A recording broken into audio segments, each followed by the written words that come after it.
എല്ലാവർക്കും നമസ്കാരം. ഞാൻ ഈ വീഡിയോ വരാൻ കാരണം എഞ്ചിനീയറിംഗ് പഠനത്തിന് ആഗ്രഹിക്കുന്ന കുട്ടികൾക്കും അവരുടെ രക്ഷിതാക്കൾക്കും വേണ്ടിയിട്ട് കുറച്ച് ഇൻപുട്സ് നൽകാൻ വേണ്ടിയിട്ടാണ് ഞാൻ ഈ വീഡിയോയിൽ വരുന്നത്. കാരണം എന്താ വെച്ചാൽ ഇന്നലെ മെനങ്ങാന്നിട്ട് വിഷ്വൽ മീഡിയ, പ്രിൻ്റഡ് മീഡിയ എല്ലാത്തിനകത്ത് ഞാൻ കണ്ടിരുന്നു ഈ നീറ്റിന് അടക്കമുള്ള എല്ലാ എൻട്രൻസ് എക്സാമിനേഷനും മാറ്റിവെച്ചു. അപ്പോൾ 4 കാര്യങ്ങളാണ് ഈ വീഡിയോയിൽ പറയാൻ ഉദ്ദേശിക്കുന്നത്. 1, എഞ്ചിനീയറിംഗ് കോഴ്സിനെ പറ്റി ഒരു ബേസിക് ഐഡിയ. 2, എഞ്ചിനീയറിംഗ് കോളേജും എഞ്ചിനീയറിംഗ് ബ്രാഞ്ച് എങ്ങനെ സെലക്ട് ചെയ്യണം എന്നുള്ളത്. 3, എഞ്ചിനീയറിംഗ് എന്തുകൊണ്ട് നമ്മൾ പഠിക്കണം, എന്തുകൊണ്ട് എഞ്ചിനീയറിംഗ് വേൾഡ് വൈഡായിട്ട് അക്സെപ്റ്റ് ചെയ്തിരിക്കുന്നു. 4-മതായിട്ട് എഞ്ചിനീയറിംഗ് കഴിഞ്ഞിട്ട് എന്തൊക്കെ കരിയർ ഓപ്പർച്യൂണിറ്റീസ് ആണുള്ളത്. ഈ 4 കാര്യങ്ങളാണ് ഞാൻ ഉദ്ദേശിക്കുന്നത്. ആദ്യമായിട്ട് എഞ്ചിനീയറിംഗ് എന്ന് പറയുന്നത് നമ്മൾ 4 വർഷത്തെ കോഴ്സാണ്, 4 ഇയർ കോഴ്സ്. 8 സെമസ്റ്ററായിട്ടാണ് നമ്മൾ പോകുന്നത്. അപ്പോൾ 6 മാസം വീതമുള്ള 8 സെമസ്റ്റർ ആകുമ്പോൾ 4 വർഷമാവും. അപ്പോൾ ബി ആണ് പൊതുവേ പറയുന്നത്. B means bachelor of engineering. And കേരളത്തിലാണെന്നുണ്ടെങ്കിൽ നമ്മൾ പറയുന്നത് ബി ടെക് എന്നാണ് പറയുന്നത്, ബാച്ചിലർ ഓഫ് ടെക്നോളജി എന്നാണ് പറയുന്നത്. World wide it is known as bachelor of science. Actually bachelor of science in engineering, and that is bachelor of science in computer science, bachelor of science in electronics and communication, bachelor of science in artificial intelligence and robotics, like that. Similarly നമ്മുടെ Indian Institute of science actually അതൊരു research ഇൻസ്റ്റിറ്റ്യൂഷനായിരുന്നു.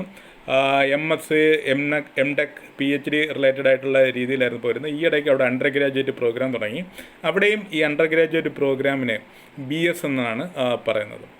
അപ്പോൾ നമുക്ക് initially 3 branches ആയിരുന്നു നമുക്കുണ്ടായിരുന്നത്. ഒന്ന് electrical and electronics, electricity and അങ്ങനെയുള്ള കാര്യങ്ങൾ, basic electronic ആയിട്ടുള്ള കാര്യങ്ങളെപ്പറ്റി തുടങ്ങി. അത് കഴിഞ്ഞിട്ട് നമുക്കുള്ളത് സിവിൽ എഞ്ചിനീയറിംഗ് ആയിരുന്നു. പാർപ്പിടമാണല്ലോ മനുഷ്യൻ്റെ ഏറ്റവും അടിസ്ഥാനമായിട്ടുള്ളത്. അപ്പം തൊട്ട് വലിയൊരു ഷോപ്പിംഗ് മാള്, അല്ലെ ഹൈപ്പർ മാർക്കറ്റ്, അതിൻ്റെ ഡിസൈൻ വരെയുള്ള കാര്യങ്ങളെല്ലാം കൂടെയാണ് ഈ സിവിൽ എഞ്ചിനീയറിംഗ് വരുന്നത്. അടുത്തത് mechanical aspects of our life, അതിനകത്ത് വേണ്ട കാര്യങ്ങളെല്ലാം ചെയ്യുന്നത് മെക്കാനിക്കൽ എഞ്ചിനീയർ ആയിരുന്നു. പിന്നെ വേൾഡ് വൈഡായിട്ട് ഒരു വെൽ നോൺ ആയിട്ടുള്ളൊരു സയൻറ്റിസ്റ്റ് തോമസ് റൈറ്റ് ഒരിക്കൽ പറയുകയുണ്ടായി, this technological development doubles every 10 years എന്ന് പറഞ്ഞിട്ടുണ്ടായിരുന്നു. എന്നുവെച്ചാൽ ടെക്നിക്കൽ ഇന്നൊവേഷൻസ്, ടെക്നോളജിക്കൽ ഡെവലപ്മെൻറ്റ് 10 വർഷം കൂടുമ്പോഴേ അതിൻ്റെ ഡബിളായി സംഭവിക്കുന്നു. ഇപ്പം നമുക്ക് തന്നെ അറിയാം, ഇപ്പോഴത്തെ റെവല്യൂഷൻ എന്ന് വെച്ചാൽ ഇൻഡസ്ട്രിയൽ റെവല്യൂഷൻ 4.0 എന്നാണ് പറയുന്നത്. Industrial revolution 1, industrial revolution 2, 3 and now it is 4.0 എന്നാണ് പറയുന്നത്. അപ്പോൾ ഇതിനകത്ത് ഏറ്റവും കൂടുതൽ വരുന്നത് 1, 2, 3 പറ്റി ഞാൻ പറയുന്നില്ല, നിങ്ങൾക്ക് ഗൂഗിളിൽ സെർച്ച് ചെയ്ത് കൂടുതൽ കണ്ടുപിടിക്കാം. അപ്പോൾ ഇൻഡസ്ട്രിയൽ റെവല്യൂഷൻ 4.0 പറയുന്നത് മെയിൻലി റോബോട്ടിക്സ് ആൻഡ് ഓട്ടോമേഷൻസ് ആണ്. Human machine interaction, smart sensors, big data analysis, artificial intelligence, ഇങ്ങനെയുള്ള കാര്യങ്ങളിലാണ് ഇപ്പം നിൽക്കുന്നത്. അപ്പോൾ ഞാൻ പറഞ്ഞു വരുന്നതെന്ന് വെച്ചാൽ ഇപ്പോൾ ഈ 3 ബ്രാഞ്ചും പോരാ, നമുക്ക് വേറെ സ്ട്രീംസ് ഓഫ് എഞ്ചിനീയറിംഗ് വേണം. ഏകദേശം നമ്മുടെ എൻട്രൻസ് കമ്മീഷണർ വെബ്സൈറ്റിൽ പോവുകയാണെങ്കിൽ നമുക്ക് കാണാം എത്രമാത്രം ബ്രാഞ്ചസ് ഓഫ് സ്റ്റഡീസ് ഉണ്ടെന്നുള്ളത് കാണാം. ഈവൻ അഗ്രികൾച്ചർ എഞ്ചിനീയറിംഗ് ഉണ്ട്, ഡയറി എഞ്ചിനീയറിംഗ് ഉണ്ട്, ഇങ്ങനെയുള്ള വെറൈറ്റി ഓഫ് എഞ്ചിനീയറിംഗ് ബ്രാഞ്ചസ് ഉണ്ട്. അപ്പോൾ ഏത് ബ്രാഞ്ച്, അടുത്ത എൻ്റെ പോയിൻ്റ് എന്ന് പറയുന്നത് ഏത് ബ്രാഞ്ച് നമ്മൾ സെലക്ട് ചെയ്യണം, ഏത് കോളേജ് സെലക്ട് ചെയ്യണം എന്നുള്ളത്. പക്ഷേ ഞാനിപ്പം പല കുട്ടികളുമായിട്ട്, എൻ്റെ പേര് ഡോക്ടർ VT ഗോപകുമാർ, 20 വർഷമായിട്ട് ഈ എഞ്ചിനീയറിംഗ് എഡ്യൂക്കേഷൻ രംഗത്തുണ്ട്. അപ്പോൾ ഞാൻ പല കുട്ടികളുമായിട്ടും സംവദിക്കുമ്പോഴും അവർ പറയുന്നത്, ഞങ്ങളുടെ ഫ്രണ്ട്സ് ഇന്ന ബ്രാഞ്ച് എടുത്തുകൊണ്ട് ഞാനും ഇന്ന ബ്രാഞ്ച് എടുത്തു, അല്ലെങ്കിൽ എൻ്റെ കസിൻ ഈ ബ്രാഞ്ച് ചേർന്നുകൊണ്ട് ഞാൻ ഈ ബ്രാഞ്ച്, ഞങ്ങൾ ഭയങ്കര ഫ്രണ്ട്സാണ്, ഞങ്ങൾ അതുകൊണ്ട് ഇത് ചേർന്നു, അല്ലെങ്കിൽ ഞങ്ങളുടെ സ്കൂളിൽ നിന്ന് ഇന്ന ക്ലാസ്സിൽ നിന്ന് ഇത്ര പേര് ഇന്ന ബ്രാഞ്ച് ചേർന്നുകൊണ്ട് ഞങ്ങളിത് ചേർന്നു. അപ്പോൾ അവർക്കൊരു ഔട്ട്ലുക്ക് ഇല്ല, എന്തുകൊണ്ട് ഞങ്ങളിത് ചേർന്ന്, എന്തുകൊണ്ട് പഠിക്കുന്നു, എല്ലാവരും ചേരുന്നു, ഞങ്ങൾ പഠിക്കുന്നു. അതുകൊണ്ടാണ് ഈ ഡ്രോപ്പ് ഔട്ട്സ് റേറ്റ്, എന്നുവെച്ചാൽ എഞ്ചിനീയറിംഗ് പാസ്സാകാതെ പുറത്ത് പോകാനുള്ള കുട്ടികളുടെ റേറ്റ് ഇൻക്രീസ് ചെയ്യുന്നത്. അതുകൊണ്ട് ജോലി കിട്ടുന്നില്ല എന്നുള്ള രക്ഷകർത്താക്കളുടെ പരാതി, ഇങ്ങനെയുള്ള കാര്യങ്ങളൊക്കെ വരുമ്പോഴേ അവർക്കൊരു എയിം ഇല്ല എന്നുള്ളതാണ് ഞാൻ മനസ്സിലാക്കിയിട്ടുള്ളത്, പേഴ്സണലായിട്ട് എൻ്റെ അനുഭവം വെച്ച് പറയുകയാണെന്നുണ്ടെങ്കിൽ. അപ്പോൾ അതിൽ ഏറ്റവും കൂടുതൽ നിങ്ങൾ ശ്രദ്ധിക്കേണ്ടതെന്ന് വെച്ചാൽ, നിങ്ങൾ നല്ല വെൽവിഷേഴ്സ്, അറിവുള്ളവരെ നിന്ന് നല്ല രീതിയിലുള്ള ഫീഡ്ബാക്ക് എടുക്കുക എഞ്ചിനീയറിംഗ് ചേരുന്നതിന് മുമ്പേ. അതുകൊണ്ട് തന്നെ 10, 11, 12 ക്ലാസ്സിലെ മാത്സ് വളരെ ഇമ്പോർട്ടൻ്റ് ആണ്. ആ മാത്സ് ഇപ്പം നിങ്ങൾക്ക് ലോക്ക്ഡൗൺ പീരീഡാണ്, അപ്പോൾ അല്ലെ എൻട്രൻസ് കഴിഞ്ഞിട്ടും കുറച്ച് ടൈം കിട്ടും. ആ സമയത്ത് ഇത് നല്ല രീതിയിലാക്കാൻ. അതുകൊണ്ട് തന്നെ ഫിസിക്സും, അതുകൊണ്ട് തന്നെ കെമിസ്ട്രി, ചില ബ്രാഞ്ചസ് ആണെങ്കിൽ chemistry is very important, like chemical engineering, environmental engineering, ഇതിലൊക്കെ ആണെങ്കിൽ കെമിസ്ട്രിയും വളരെ ഇമ്പോർട്ടൻ്റ് ആണ്. അപ്പോൾ ഇത് നമ്മൾ ഏത് ബ്രാഞ്ച് എടുക്കുന്നതനുസരിച്ച് irrespective of any branches, mathematics is very very important. 3 വർഷം വരെ, 4 വർഷത്തെ കോഴ്സ് ഞാൻ നേരത്തെ പറഞ്ഞു, അതിൽ 3 വർഷം വരെ നമുക്ക് മാത്സ് പഠിക്കേണ്ടി വരും. സോ മാത്സിൻ്റെ ആപ്ലിക്കേഷനാണ് ബാക്കിയുള്ള സബ്ജക്റ്റുകളിൽ. ബ്രാഞ്ചസുകളല്ല, ഏത് ബ്രാഞ്ച് എടുക്കുന്നോ അതിനകത്ത് ബാക്കിയുള്ള സബ്ജക്റ്റുകൾ ഈ മാത്തമാറ്റിക്സിൻ്റെ ആപ്ലിക്കേഷൻ നിങ്ങൾ പഠിച്ചില്ല, എഞ്ചിനീയറിംഗ് മാത്തമാറ്റിക്സ് എന്നാണ് പറയുന്നത്, അതിൻ്റെ ആപ്ലിക്കേഷനാണ് വരുന്നത്. ആ എഞ്ചിനീയറിംഗ് മാത്തമാറ്റിക്സിന് ബേസിക്കായിട്ട് നമ്മൾ അറിഞ്ഞിരിക്കേണ്ട കാര്യങ്ങളാണ് 10, 11, 12 ക്ലാസ്സുകൾ. ഈവൻ 9ാം ക്ലാസ്സുകളിലെ മാത്സ് തൊട്ട് നിങ്ങൾക്ക് തുടങ്ങാം. ഇപ്പം നല്ല നിങ്ങൾക്ക് സമയം കിട്ടുന്നുണ്ട്. അപ്പം ഞാൻ പറഞ്ഞു വന്നത് എങ്ങനെ ഈ ബ്രാഞ്ച് സെലക്ട് ചെയ്യണമെന്നുള്ളത്. അപ്പോൾ വെൽവിഷേഴ്സിൻ്റെ നിന്ന് ഫീഡ്ബാക്ക് എടുക്കുക. അതായത് അടുത്തതായിട്ട് പിന്നെ നമ്മൾ ശ്രദ്ധിക്കേണ്ടതെന്ന് വെച്ചാൽ ഇൻഡസ്ട്രിയിലുള്ളവർ, നമ്മുടെ കസിൻസ് അല്ലെങ്കിൽ ഫ്രണ്ട്സ് അല്ലെങ്കിൽ നമ്മുടെ നെയ്ബേഴ്സ്, ഇവരൊക്കെ നല്ല ഇൻഡസ്ട്രിയിൽ വർക്ക് ചെയ്യുകയാണ്. അവരെടുക്കുക ചോദിക്കുക ഏത് ബ്രാഞ്ചാണ് ഇപ്പോഴത്തെ ഏറ്റവും നല്ലത്, അല്ലെങ്കിൽ അടുത്ത നെക്സ്റ്റ് 10 years അല്ലെങ്കിൽ നെക്സ്റ്റ് 15 years ഏത് ബ്രാഞ്ചാണ് ഇപ്പോൾ നിൽക്കുന്നത്. ഞാനിപ്പോൾ പറഞ്ഞ ഇപ്പോൾ ഇൻഡസ്ട്രിയൽ റെവല്യൂഷൻ 4.0 നിൽക്കുമ്പോൾ ഉള്ള ന്യൂ ജനറേഷൻ ബ്രാഞ്ചസിൻ്റെ കാര്യമൊക്കെ ഞാൻ സൂചിപ്പിച്ചായിരുന്നു. എന്നാലും കൺവെൻഷണൽ ബ്രാഞ്ചസിനെല്ലാനും പ്രസക്തിയുണ്ട്. ഏത് രീതിയിൽ ഞാൻ അടുത്ത സെഷനിൽ വരുമ്പം പറയാം, എങ്ങനെയാണ് നമ്മൾ ബാക്കിയുള്ള കരിയർ ഓപ്പർച്യൂണിറ്റീസ് വരുമ്പോൾ പറയാം. അപ്പോൾ ഇത് നോക്കണം ആദ്യമേ. അതുകൊണ്ട് തന്നെ ഈ നമ്മുടെ പിന്നെ ടീച്ചേഴ്സ്, എഞ്ചിനീയറിംഗ് കോളേജ് ഫാക്കൽറ്റീസാണ് ഏറ്റവും ബെസ്റ്റ്. അവർക്ക് നല്ല അപ്ഡേറ്റഡ് ആയിരിക്കും. അപ്പോൾ അവരിൽ നിന്നും നമ്മൾ കൂടുതൽ ഡീറ്റെയിൽസ് എടുക്കുക. പിന്നെ ഈ കരിയർ പ്രോഗ്രാംസ് വരും, കരിയർ ഇൻപുട്സ് പ്രോഗ്രാം ഈ ചില ഇൻസ്റ്റിറ്റ്യൂട്ട്സ് വെക്കും, പിന്നെ പത്രമാധ്യമങ്ങൾ വെക്കും, കരിയർ കൗൺസിലിംഗ് പ്രോഗ്രാം വെക്കും. അപ്പോൾ അവിടെ പോയിട്ട് നമ്മൾ 3-4 സെഷൻസ് ഈ എൻട്രൻസ് കഴിയുമ്പോഴേ, ഈ എഞ്ചിനീയറിംഗ് അഡ്മിഷൻ തുടങ്ങുന്നതിന് മുമ്പാണ് ഈ കരിയർ കൗൺസിലിംഗ് സെഷൻസ് പലയിടത്തും വെക്കും. നമുക്കറിയാം ഇഷ്ടംപോലെ പേപ്പറിൽ ന്യൂസ് വരുന്നതാണ്, മാതൃഭൂമി ന്യൂസ് അല്ലെങ്കിൽ മലയാളം മനോരമ, ഇങ്ങനെയുള്ള ന്യൂസുകൾ ഏതെങ്കിലും ഒരു എഞ്ചിനീയറിംഗ് കോളേജോ ഏതെങ്കിലും ഇൻസ്റ്റിറ്റ്യൂഷനുമായിട്ടോ ചേർന്നിട്ട് വളരെ വിദഗ്ധരായിട്ടുള്ളവരുടെ ഇൻപുട്സ് നമുക്ക് തരും, ഓരോ ബ്രാഞ്ച്. അപ്പോൾ അതിനകത്ത് നിങ്ങൾ തീർച്ചയായിട്ടും പേരൻസുമായിട്ട് പോയിട്ട് പോവുക, നിങ്ങളുടെ ഡൗട്ടുകൾ ചോദിക്കുക, ഓരോന്നിനെയും പറ്റി വിശദമായിട്ട് സംസാരിക്കുക. ഒരു 3-4 പോകുമ്പോഴേ നിങ്ങൾക്ക് ബ്രാഞ്ചുകളെ പറ്റി ഒരു ഐഡിയ കിട്ടും.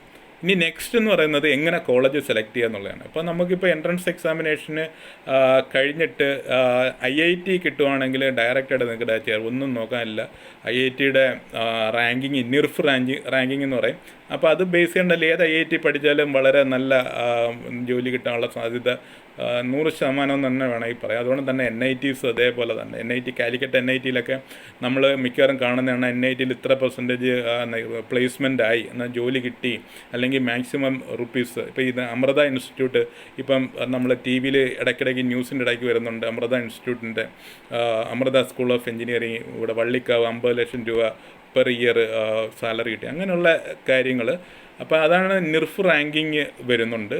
അതേപോലെ തന്നെ രണ്ടാമത്തുള്ളതെന്ന് വെച്ചാൽ ഈ ഏത് യൂണിവേഴ്സിറ്റി ആയിട്ട് ഇത് ലിങ്ക് ചെയ്തിരിക്കും എന്നുള്ളതാണ്. കേരളത്തിലെ മിക്കവാറും എല്ലാ എഞ്ചിനീയറിംഗ് കോളേജും നമ്മുടെ KTU, doctor APJ Abdul Kalam technological യൂണിവേഴ്സിറ്റിയാണ്. ഷോർട്ട് ഫോമിൽ KTU എന്ന് പറയാം, KTUവിലാണ് ലിങ്ക് ചെയ്യുന്നത്. പിന്നെ നിങ്ങൾ ഏറ്റവും അത്യാവശ്യമായിട്ട് ചിന്തിക്കേണ്ടത് AICT അഫിലിയേഷൻ ഉണ്ടോ എന്നുള്ളത് ശ്രദ്ധിക്കണം. ആൾ ഇന്ത്യ കൗൺസിൽ ഫോർ ടെക്നിക്കൽ എഡ്യൂക്കേഷനാണ് ഒരു കോഴ്സ് എഞ്ചിനീയറിംഗ് സ്ട്രീം നടത്താനുള്ള സാങ്ഷൻ കൊടുക്കുന്ന സുപ്രീം അതോറിറ്റി ഏത് എഞ്ചിനീയറിംഗ് കോളേജിനാണ്. അപ്പോൾ ചില എഞ്ചിനീയറിംഗ് കോളേജിൻ്റെ സ്ട്രീമിനകത്ത് സ്റ്റാർ ഇട്ട് കാണും. Suppose artificial intelligence and robotic course star ഇട്ട് വെയിറ്റിംഗ് ഫോർ AICT അപ്രൂവൽ. അങ്ങനെയുള്ള കോഴ്സിന് ചേരുമ്പോഴേ നമ്മൾ വളരെയധികം ശ്രദ്ധിക്കണം. അത് അപ്രൂവൽ എന്ന് കിട്ടുമെന്ന് അറിയത്തില്ല, നിങ്ങൾ പഠിച്ചു കഴിയുമ്പോഴത്തേക്ക് കിട്ടുമെന്ന് അറിയാനുള്ള അത് ചിലപ്പോൾ അവർ ചോദിക്കുമ്പോഴേ ഏത് എഞ്ചിനീയറിംഗ് കോളേജിൽ പോയി ചോദിക്കുമ്പോഴേ അവർ പറയും കിട്ടും, നിങ്ങൾ ധൈര്യമായിട്ട് ചേർന്നു. പിന്നെ നമ്മളൊരു ബുദ്ധിമുട്ടോ ഉണ്ടാകാൻ പാടില്ല, ഇങ്ങനെ സ്റ്റാറുള്ളത് നോക്കണം. പിന്നെ ഏറ്റവും കൂടുതൽ നോക്കേണ്ടത് NAC അക്രഡിറ്റേഷൻ. NAC എന്ന് വെച്ചാൽ ഇൻസ്റ്റിറ്റ്യൂട്ടിൻ്റെ കംപ്ലീറ്റ് ആയിട്ട് അതിൻ്റെ ഇൻഫ്രാസ്ട്രക്ചർ, ഫാക്കൽറ്റിയുടെ ഡീറ്റെയിൽസ്, സ്റ്റുഡൻസ് ഔട്ട്കം, അങ്ങനെയുള്ള ഒത്തിരി കാര്യങ്ങൾ നോക്കിയിട്ടാണ് ഇൻസ്റ്റിറ്റ്യൂട്ടിന് കംപ്ലീറ്റ് ആയിട്ടാണ് NAC അക്രഡിറ്റേഷൻ കൊടുക്കുന്നത്. അതുകൊണ്ട് തന്നെ NBA accreditation. NBA is very important for technical education institutes like engineering colleges. അപ്പോൾ ഓരോ ബ്രാഞ്ചിനുമാണ് അവർ സർട്ടിഫിക്കേഷൻ കൊടുക്കുന്നത്. ആ ബ്രാഞ്ചിലെ ഫാക്കൽറ്റിയുടെ നിലവാരം എന്താണ്, അവർ എത്ര പബ്ലിക്കേഷൻസ് വന്നിട്ടുണ്ട്, അവിടുത്തെ കുട്ടികളുടെ ഔട്ട്പുട്ട്, കുട്ടികൾ എത്രമാത്രം അവരുടെ പെർസെൻറ്റേജ് മാർക്ക് എങ്ങനെയുണ്ട്, അവർ എക്സ്ട്രാ കരിക്കുലർ ആക്ടിവിറ്റീസിൽ എങ്ങനെ വരുന്നുണ്ട്, അവർ അലുമിനി എന്ത് ചെയ്യുന്നു, എന്നുവെച്ചാൽ പാസ് ഔട്ട് ആയിട്ടുള്ള കുട്ടികൾ എന്ത് ചെയ്യുന്നു, ഇങ്ങനെയുള്ള കാര്യങ്ങൾ വെച്ചിട്ടാണ് NB അക്രഡിറ്റേഷൻ, NAC അക്രഡിറ്റേഷൻ ഉള്ള കോളേജിൽ നിങ്ങൾക്ക് ഡയറക്റ്റായിട്ട് ചേരാം. അപ്പം ഞാൻ ആദ്യമേ പറഞ്ഞ IIT ചേരാം, NIT ചേരാം. പിന്നെ കേരളത്തിലാണെങ്കിൽ IIST ഉണ്ട്, ട്രിവാൻഡ്രം IIST ഉണ്ട്, Indian Institute of space science and technology ഉണ്ട്. പിന്നെ IIIT ഉണ്ട്, 2 IIIT നമുക്കുണ്ട്. അതിൽ കോട്ടയം IIITയിൽ ബാച്ചിലേഴ്സ് കോഴ്സ് നടക്കുന്നുണ്ട്, എഞ്ചിനീയറിംഗ് കോഴ്സുകളുണ്ട്. മറ്റേ ട്രിവാൻഡ്രം അവിടെയുള്ളത് മാസ്റ്റേഴ്സ് ഡിഗ്രി മുതലുള്ള കോഴ്സുകളാണെന്നാണ് എൻ്റെ അറിവ്. അപ്പോൾ അങ്ങനെയുള്ള കോളേജുകൾ കിട്ടുകയാണെങ്കിൽ നമുക്കൊന്നും അയക്കുകയില്ല. പിന്നെ നമ്മൾ നോക്കേണ്ടത് NBA-യും നാക്ക് അക്രഡിറ്റേഷൻ, NBA അക്രഡിറ്റേഷനുള്ള കോളേജുകളാണ്. അപ്പോൾ ആ കോളേജുകളിൽ ചേരുന്നതിന് പറയും. ബാക്കിയുള്ള കോളേജുകളിൽ ചേരുമ്പോൾ private engineering college inside and outside Kerala as well you must go through the institute link, I mean the website, right? So വെബ്സൈറ്റിൽ പോയിട്ട് അവിടുത്തെ ഫാക്കൽറ്റി ഡീറ്റെയിൽസ് എടുക്കുക. ഫാക്കൽറ്റി ഡീറ്റെയിൽസ് എടുക്കുമ്പോൾ ഓരോ ബ്രാഞ്ചിൽ ഏത് ബ്രാഞ്ചിലാണോ നിങ്ങൾ പഠിക്കാൻ പോകുന്നത് ആ ഫാക്കൽറ്റി ഡീറ്റെയിൽസ് നിങ്ങൾ എടുക്കുക. അപ്പോൾ ആ ഫാക്കൽറ്റി ഡീറ്റെയിൽസ് എടുക്കുമ്പോൾ അവരെ ക്വാളിഫിക്കേഷൻ BTech എവിടെ നിന്ന് കഴിഞ്ഞു, അല്ലെങ്കിൽ BE എവിടെ നിന്ന് കഴിഞ്ഞു, MTech എവിടെ നിന്ന് എടുത്തു, PhD എവിടെ നിന്ന് എടുത്തു, ഇങ്ങനെയുള്ള കാര്യങ്ങൾ ഡീറ്റെയിൽസ് ഇട്ട് അവർ എത്ര പബ്ലിക്കേഷൻസ്, ജേണൽ പബ്ലിക്കേഷൻസ് എത്ര ഉണ്ട്. ജേണൽ എന്ന് വെച്ചാൽ അവർ ചെയ്യുന്ന വർക്കുകൾ, അവർ ചെയ്യുന്ന റിസർച്ച്, അവർ കുട്ടികൾ കൊടുക്കുന്ന പ്രൊജക്റ്റ്, അത് ഇൻ്റർനാഷണൽ റെപ്യൂട്ടഡ് ആയിട്ടുള്ള IEEE പോലുള്ള അല്ലെങ്കിൽ സ്പ്രിങ്ങർ പോലുള്ള എൽസ്വിയർ പോലുള്ള റെപ്യൂട്ടഡ് ആയിട്ടുള്ള ജേണൽസിൽ അവരെത്ര പേപ്പർ പബ്ലിഷ് ചെയ്തു, അല്ലെങ്കിൽ എത്ര പേറ്റൻ്റ് അവർക്കുണ്ട്, അല്ലെങ്കിൽ അവർ ബുക്കുകൾ എഴുതിയിട്ടുണ്ട്, ടെക്സ്റ്റ് ബുക്കുകൾ എഴുതിയിട്ടുണ്ടോ, അല്ലെങ്കിൽ ടെക്സ്റ്റ് ബുക്കിൻ്റെ ചാപ്റ്റേഴ്സ് എഴുതിയിട്ടുണ്ടോ, ഇങ്ങനെയുള്ള കാര്യങ്ങളൊക്കെ ഉണ്ടെങ്കിൽ ആ ബ്രാഞ്ച്, ആ ഫാക്കൽറ്റിയുള്ള ബ്രാഞ്ച് വളരെ നന്നായിരിക്കും എന്നാണ് തോന്നുന്നത്. അതേപോലെ തന്നെ വേറൊരു ക്രൈറ്റീരിയ എന്ന് പറയുന്നത് എല്ലാ എഞ്ചിനീയറിംഗ് കോളേജ് ഇൻസ്റ്റിറ്റ്യൂട്ടിനകത്തും അലുമിനെ ഡീറ്റെയിൽസ് ഉണ്ട്. അപ്പോൾ അലുമിനെ എന്ന് വെച്ചാൽ അവിടെ പാസ് ഔട്ട് ആയിട്ടുള്ള കുട്ടികൾ, കഴിഞ്ഞ 10 വർഷം മുമ്പ് 10 വർഷം വരെ പാസ് ഔട്ട് ആയിട്ടുള്ള കുട്ടികൾ ഇപ്പോൾ ഏത് ലെവലിൽ നിൽക്കുന്നു എന്നുള്ളതാണ്. അപ്പോൾ അത് ഏറ്റവും കൂടുതൽ നിങ്ങൾ ശ്രദ്ധിക്കണം. അലുമിനെ ഡീറ്റെയിൽസ് അവർ കൊടുത്തേ പറ്റത്തുള്ളൂ, അല്ലെങ്കിൽ നിങ്ങൾക്ക് അന്വേഷിച്ചറിയണം അത് എന്താണെന്നുള്ളത്. അപ്പോൾ ആ കോളേജിൽ പഠിച്ച കുട്ടികൾ ഏതൊക്കെ ഇപ്പോൾ ഏറ്റവും ടെക് ജെയിൻസ് ആയിട്ടുള്ളത് മൈക്രോസോഫ്റ്റ്, ഗൂഗിള്, ഇങ്ങനെയുള്ള അടുത്ത് പോയില്ലെങ്കിൽ പോലും ടെക്നോ പാർക്കിൽ ഏതൊക്കെ കമ്പനി, അറ്റ്ലീസ്റ്റ് ടെക്നോ പാർക്കിൽ ഏതൊക്കെ കമ്പനിയിൽ ഏത് പൊസിഷനിലിരിക്കുന്നു എന്നുള്ളത് നോക്കുക. അപ്പോൾ അങ്ങനെയുള്ള കാര്യങ്ങൾ ശ്രദ്ധിക്കുകയാണെന്നുണ്ടെങ്കിൽ നല്ല കോളേജും നല്ല ബ്രാഞ്ചും നിങ്ങൾക്ക് സെലക്ട് ചെയ്യാൻ പറ്റും. ഓക്കെ, അടുത്തതായിട്ട് ഞാൻ പറയുന്നത് എന്തുകൊണ്ടാണ് എഞ്ചിനീയറിംഗ് ഏറ്റവും preferred. It is engineers actually nation builders, right? So engineering is a international degree, right?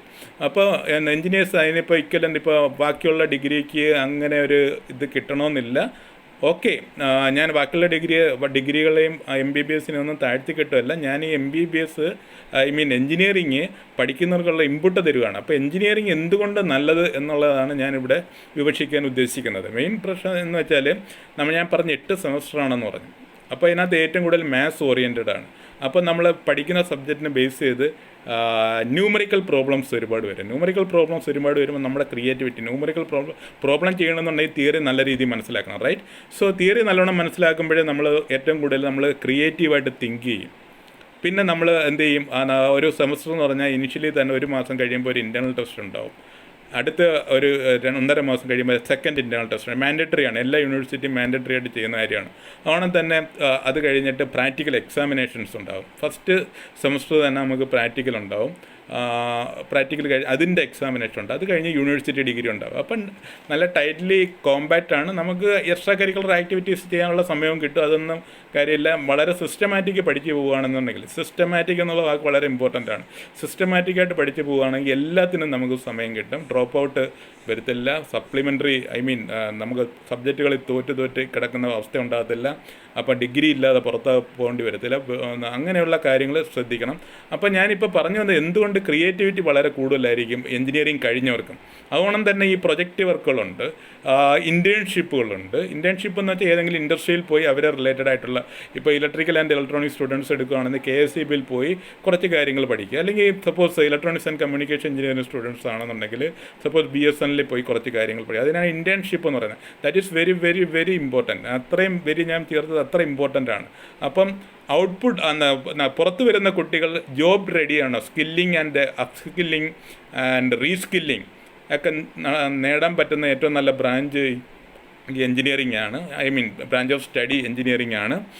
അപ്പോൾ അതേപോലെ തന്നെ ഞാൻ പറഞ്ഞു പ്രൊജക്റ്റുകളുണ്ട്, മിനി പ്രൊജക്റ്റുകളുണ്ട്, മെയിൻ പ്രൊജക്റ്റുകളുണ്ട്. അപ്പോൾ അതിന് നമ്മളൊരു പ്രൊജക്റ്റ് മാനേജ്മെൻറ്റ് പഠിക്കുന്നുണ്ട്. അതിൻ്റെ ഓടൊപ്പം തന്നെ നമ്മൾ ചെയ്യുമ്പോഴേ എന്നുവെച്ചാൽ എന്ന് പ്രൊജക്റ്റ് തുടങ്ങണം, എന്ന് പ്രൊജക്റ്റ് അവസാനിക്കണം, എത്ര ഒരു 50% പ്രൊജക്റ്റ് എന്ന് ചെയ്യണം. ഇതൊക്കെ നമ്മൾ നല്ല അധ്യാപകരാണെങ്കിൽ കുട്ടികളെ കൊണ്ട് ഇതെല്ലാം നമ്മൾ ആദ്യമേ തന്നെ പ്രൊജക്റ്റ് സ്റ്റാർട്ട് ചെയ്യുമ്പം തന്നെ പറയാം. അപ്പോൾ ഒരു പ്രൊജക്റ്റ് റിപ്പോർട്ട് നമ്മൾ ഇനിഷ്യൽ പ്രൊജക്റ്റ് മാനേജ്മെൻറ്റ് നമ്മൾ പഠിക്കുന്നുണ്ട്. അതേപോലെ തന്നെ ഏറ്റവും ഇമ്പോർട്ടൻ്റ് ആണ് ഈ interpersonal skills, team building capability. ഇതൊക്കെ നമ്മൾ ഈ പ്രൊജക്റ്റ് ചെയ്യുന്നതോടൊപ്പം തന്നെ ഉണ്ട്. ഇപ്പം നമ്മുടെ കേരളത്തിലെ KTUവിനകത്ത് ഡിസൈൻ ആൻഡ് എഞ്ചിനീയറിംഗ് എന്ന് പറഞ്ഞൊരു കോഴ്സുണ്ട്. ഫസ്റ്റ് ഇയറിൽ തന്നെ വരുന്നൊരു കോഴ്സാണ്. അവിടെ വെച്ച് തന്നെ ഗ്രൂപ്പ് ടാസ്കുകൾ, കൊച്ചു ടാസ്കുകൾ ഗ്രൂപ്പായിട്ട് കൊടുക്കുക. അപ്പം തന്നെ നമുക്ക് പരസ്പരം സംസാരിക്കാൻ, മിങ്കിൾ ചെയ്യാൻ, interpersonal skill, team building capable, leadership qualities, ഇതെല്ലാം നമ്മൾ ഏറ്റവും കൂടുതൽ വരുന്നത് എഞ്ചിനീയറിംഗ് സ്ട്രീമിലാണ്.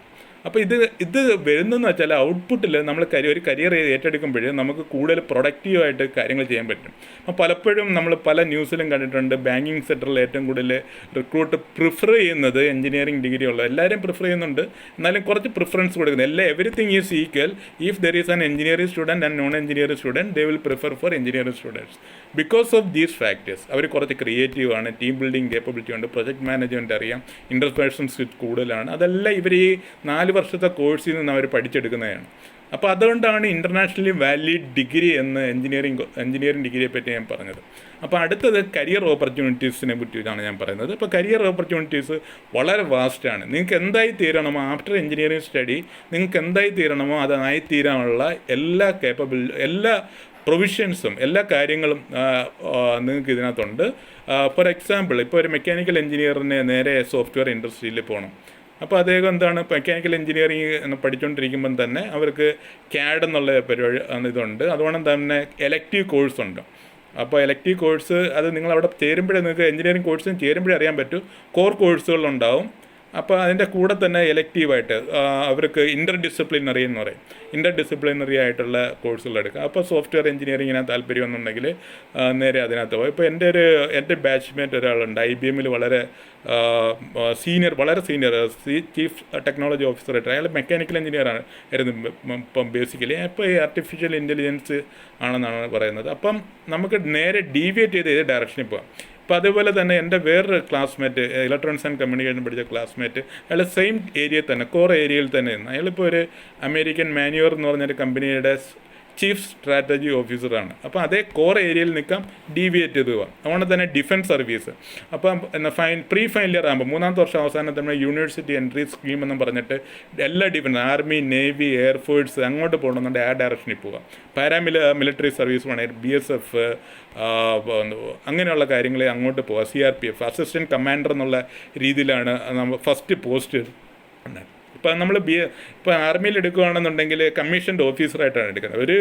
ഒരു സാധാരണ ഒരാൾ നേരെ ഒരു 22 വർഷം കഴിഞ്ഞിട്ട് എത്തുന്ന ഒരു പദവി, 22, 25, 26 വർഷം കഴിയുമ്പോൾ എത്തുന്ന ഒരു പദവിയിലേക്കാണ് എഞ്ചിനീയേഴ്സ് ഡയറക്റ്റായിട്ട് റിക്രൂട്ട് ചെയ്യപ്പെടുന്നത്. That is called commissioned officer എന്നുള്ള പോസ്റ്റാണ്. അതുകൊണ്ട് തന്നെ സിവിൽ സർവീസ്, IAS, IPS, അതുകൊണ്ട് തന്നെ എഞ്ചിനീയറിങ്ങിന് തന്നെ പ്രത്യേക ഒരു സിവിൽ സർവീസ് ഇതുണ്ട്, IES എന്ന് പറയും, ഇന്ത്യൻ എഞ്ചിനീയറിംഗ് സർവീസ്. അതിലേക്ക് പോകാം.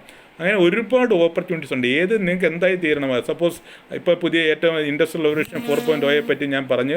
അപ്പോൾ അതിൽ ഏറ്റവും കൂടുതൽ വരുന്നത് ആട്ടോമേഷനാണ്, റോബോട്ടിക്സ് ആൻഡ് ആട്ടോമേഷനാണ്.